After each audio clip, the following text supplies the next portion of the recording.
Japur mag oduma kod ngano e kaunti ma Narok ochiwo ndalo 4 ne sirkal mondo res sekta no e loso lwasi mar chiro ne mwandugi. To ka ok kamano to gibiro bago ng'anyo. Ne gilose e boma ma Narok, jopurgo wacho ni nengo mane giwinjre gi joregi chamgo sani ok luw kendo giyudo lal. Dwaro ne jatend migawo mar pur Mutahi Kagwe odonjre e wachno mar reso ohandgi, ma ka ok kamano to gibiro bago ng'anyo.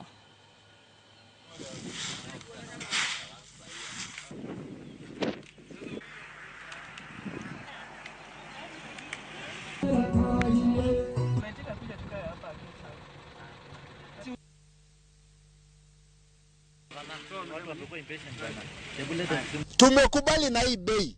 Na hii bei ni tegemeo ndio imetoa. Na tegemeo walipatiwa kazi na serikali. Sasa bono wanataka tena kurudi nyuma na yale yote ambao wametoa, na ndio hii. Sio sisi ndio tumeandika hii. Hali kama Kitale ambaye ndio basin ya chakula mingi sana ya mahindi, hakuna kitu. Eldoret hakuna kitu. Nakuru hakuna kitu. Tegemeo saa hii ni hapa Narok. Na hapa Narok tunafinywa kama mkate ile ambayo inagandwa. Tunadanganywa hapa, tunapewa vitu kidogo na subsidy, lakini ingine mingi inapandishwa. Kila mwaka bei ya dawa inawekwa ushuru, inapanda.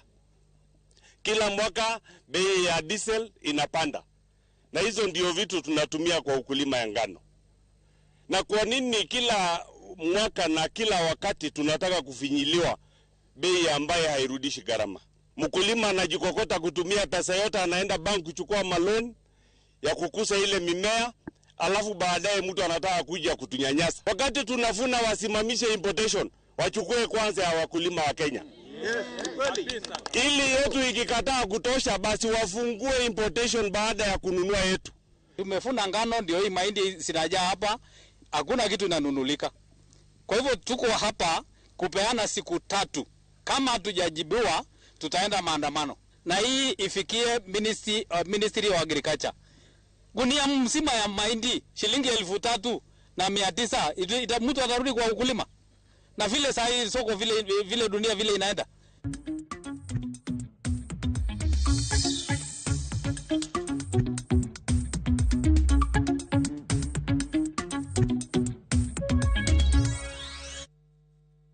Entolo mwaka oyo machielo nyakorom Gajwang' erokamano ahinya kuom medo kete hera Mogi TV. Godon Jakopere wacho ni oyie kod Kero Dungi Randa kuom goyo dhoge piny. Oburo Oginga gi Gladys Wanga tero